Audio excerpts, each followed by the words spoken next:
Morning kids, Kemi Badenoch is the UK's Business and Trade Secretary, and she went on Sky News today to try and sell the UK's joining the CPTTP, which is the Comprehensive and Progressive Agreement for Trans-Pacific Partnership. Basically, it's a big-ass trade deal with all of these countries as part of their whole post-Brexit global Britain shtick. Now, to be fair to her, selling that was always going to be an uphill challenge because according to her own government's experts, the economic benefit of that deal is going to be approximately 0.08% of our economy, compared to the 4% loss from Brexit. But don't worry, she's got an answer for that. It asked the exact same question. Well, why are we doing this if this is just 0.08%? And then they gave the context of the figures. It was a scoping assessment done 2 years ago based on 2014 figures. How is that a defence? 2 years ago is still your government. It's still after Brexit. These are your current assessments. And your defense is that the analysis that you basically just did used out-of-date figures? This government keeps telling us that their own experts shouldn't be listened to, as if saying, we're not listening to any credible experts as we make these major decisions for the country, we're just hitting and hoping. It's gonna help all of us sleep better at night. And then she makes this really weird argument for why we shouldn't compare the tiny gains from the CPTTP to the massive losses from Brexit. The thing I would want your viewers to understand is this is not to replace EU trade, it's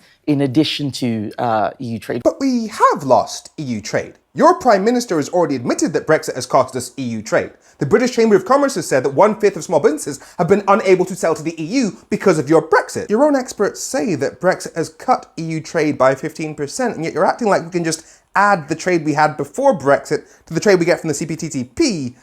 That's not how addition works. We have an EU FTA. Every day we're working to make it better. Remember last year when you said that at the end of this year we're going to start doing checks on imports from the EU, which will increase food prices by up to 71%? How is that going to make things better? But here's the crux of her argument. The crux of the matter is that global growth is going to be coming from this region. And she's right. We should have trade deals with those countries. Only the EU, which we left, already has trade deals with almost all those countries. And her counter-argument to that is where it starts to get really interesting. But also we do have trade deals with nearly all of these countries already, don't we? So how much difference can this make? Because the what's in them is different. So the bilateral trade deals are different from a multilateral trade deal. You create synergies. Synergies. So a trade deal is not enough on its own. You have to have some kind of alignment, some sort of coming together in order to improve economic development. That's interesting because I've been having a look at the actual text of the CPTTP agreement, and in just the part of the agreement that talks about getting rid of technical barriers to trade, there are 9 references to regulatory alignment, i.e. having similar rules to make trade cheaper. It's almost like they want to create a single market of sorts. And it gets spicier.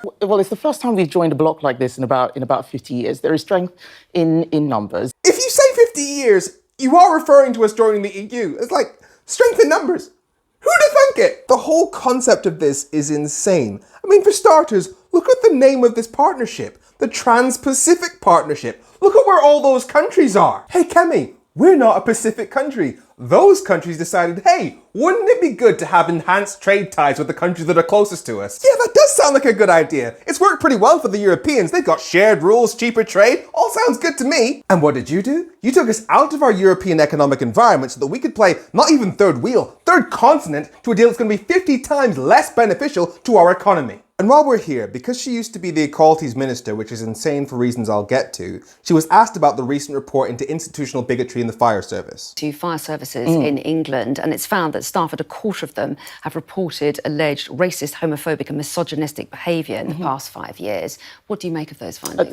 It's terrible. So here's the thing. The official report into the Metropolitan Police found that they're institutionally racist, sexist and homophobic, and it looks like the fire service is behaving the same way. The race report that her government published said that people from ethnic minorities, even with the same CVs, have to send roughly 80% more applications when applying for a job. And her own government stats say that the police stop and search black people 7 times more than white people. So white privilege is a matter of governmental fact, and yet she said, teaching their white pupils about white privilege and inherited racial guilt. And let me be clear, any school which teaches these elements of critical race theory as fact, or which promotes partisan political views such as defunding the police without offering a balanced treatment of opposing views, is breaking the law. So if she's not willing to acknowledge the problem, and she's even willing to criminalise people who do, how well do you think she'll do when she's asked, What will you do to try to help change the culture? Well, what I specifically on race, because that's something that I have worked on, we've set out what can be done, and we still have some things in train which I'll be announcing probably when we come back from recess. It gives an update on the report. But more importantly, there are already laws that will be able to help tackle those issues. So there are court remedies, the Equality and Human Rights Commission, but more importantly, we need to understand why this is happening, what is happening with the culture, and we're very ready as a department to support the fire service. But without knowing the detail, I can't really comment. Did you hear one actual plan to address systemic racism in the UK and all of that? No, because she has no intention of doing that. She's made that very clear. Because this is who the Tory party is, and she's part of it. They'll make everything worse while claiming that they're making everything better. Have a great weekend.